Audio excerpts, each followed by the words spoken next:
اللہ من الشیطان الرجیم بسم اللہ الرحمن الرحیم الہاکم التکاثر زیادتی کی چاہت نے تمہیں غافل کر دیا۔ یہ زیادتی کی چیز کی جو انسان کی عام نیچر ہے۔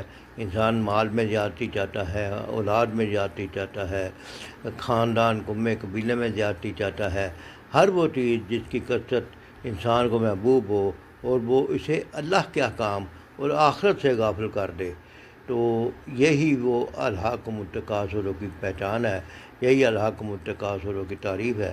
تو اللہ تعالیٰ فرماتے ہیں کہ زیادتی کی چاہت نے تمہیں غافل کر دیا، حتیٰ زرتم المقابر، یہاں تک کہ تم کو قبرستان تک جا پہنچے۔ یعنی انسان زیادتی کی دنیا کی دوڑ میں لگا رہتا ہے حتیٰ کہ اس کو موت آ جاتی ہے۔ کلا سوف تعلمون، ہرگز نہیں، تم عنقریب معلوم کر لو گے۔ ثم کلا سوف تعلمون، ہرگز نہیں، پھر تمہیں جلد علم ہو جائے گا۔ کلا لو تعلمون علم الیقین، ہرگز نہیں، اگر تم یقینی طور پر جان لو، لترون الجحیم، تو بے شک تم جہنم دیکھ لو گے۔ ثم لترونها عین الیقین، اور تم اسے یقین کی آنکھ سے دیکھ لو گے۔ ثم لتسألن یومئذ عن النعیم، پھر اس دن تم سے ضرور بضرور نعمتوں کا سوال ہوگا۔ تو یہ نعمتوں کے سوال جو ہے، اللہ تعالیٰ نے آج ہمیں کتنی نعمتیں دی ہیں، ان کا ہمیں شکر ادا کرنا چاہیے اور ان نعمتوں کو اللہ تعالیٰ کی تابعداری میں استعمال کرنا چاہیے۔ اللہ نے ہمیں آنکھ دیے، کان دیے، دل دیے، دماغ دیے، امن دیا، صحت دی، مال دیا، دولت دی، اولاد دی۔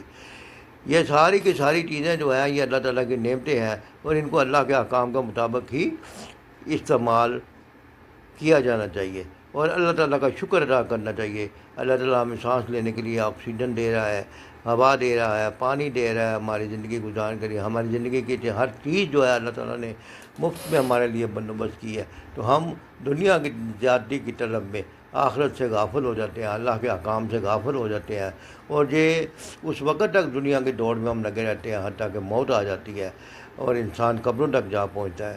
لہٰذا چاہیے کہ آج ہم اللہ کو یاد کریں، اللہ کو یاد رکھیں، اللہ کے احکام کو مانیں اور نیکیوں میں ایک دوسرے کا مقابلہ کریں، جیسا کہ اللہ تعالیٰ نے کہا خلق الموت والحیات لیبلوکم ایکم احسن عملا، کہ تم میں سے کون بہتر عمل کرتا ہے۔ تو اللہ تعالیٰ ہمیں بہتر عمل کی توفیق عطا فرمائے اور دنیا کی بے جا محبت میں شامل ہونے سے بچائے۔